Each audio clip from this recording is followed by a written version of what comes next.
Hello and welcome back to my channel. My name is Iffy. I hold onto God's promises a lot. I believe, like I said in my other video, to hold on to God's promises. When we hold on to God's promises and remind God of His promises, He empowers those promises, or those promises become a reality because of our faith in them. So by speaking those promises out, by speaking those promises into the universe, He puts those promises into action. He makes those messages, those promises become a reality. So our job is really to keep on reminding God of His promises and speaking those promises so that the universe can hear it. So these promises are so important that we speak it into the lives of each and every one of our children. I'm a mom of 4, and it's scary living in the world today. It used to be, our parents in those days would say, oh wow, the world today, it's weird, it's odd, it's strange. But what do we do? How do we cope? Yes, the government will do what the government can do, but we as people of faith, we need to hold on to God's promises. So on this channel, I like to share with you some of the promises I hold on to, and depending on what's going on around me or what circumstance or situation I'm facing. So in recent times, there's been news about young people, young boys, young girls in different parts of London stabbing each other. And when you have children in these age ranges, or within, or even close, or in fact when you even have children at all, you're even worried when you even have a baby and you're saying, if the world is the way it is now and they grow into that age, what's going to happen? But we refuse to live our lives in fear, because fear is one of the strategies of the devil, to keep us in fear, to keep us locked down. But what can give us hope? Yes, we can write to our government, we can write to our local council, we can write to our MPs to say what is going on. But as a mom, in my own closet, after writing to say what is going on, in my own closet, I go down on my knees, sometimes not even on my knees. I stand up and say, God, what is going on? Then I try to remember a promise of the Bible.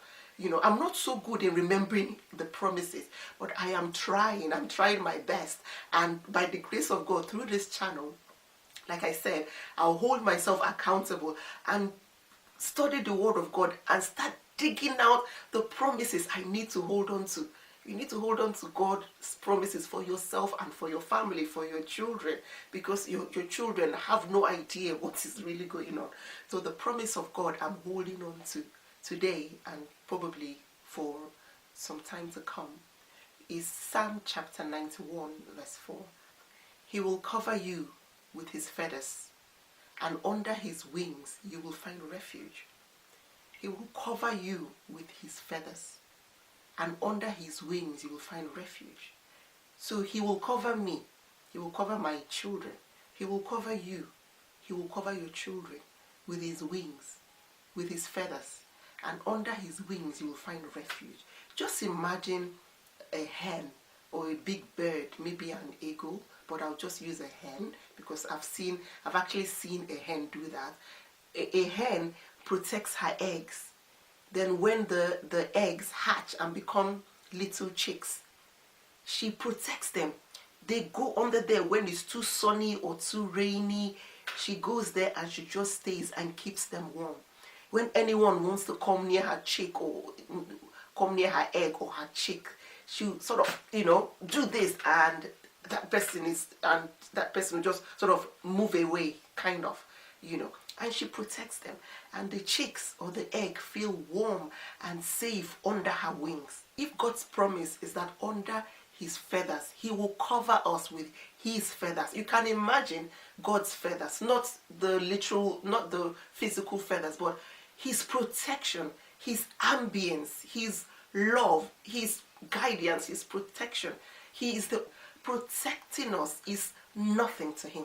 So it's just to remind Him, cry out to Him, God, remember your promises concerning my child. Remember your promises concerning my children. Remember your promises concerning me. You said in Psalm chapter 91 verse 4, you will cover us with your feathers, and under your wings we will find refuge. So if that's God's promises, if that's God's promise, God does not lie. God does not lie. He will fulfill those promises, but we have to keep on reminding him of those promises. So I hope this Bible verse will inspire you as much as it inspires me to pray for our children in everything they're doing, whether they are going out, whether they're coming in, whether they are in school, whether they are playing on the playground, whether they are going for an interview, in any stage of their life. It's not too late to pray for your child, no matter what has happened, no matter your background, no matter where you've come from, no matter where you think you're going to, no matter what situation your child is dealing with now. Let us remind God of his promise. So that's what I wanted to share with you today. So thank you for watching, and I'll see you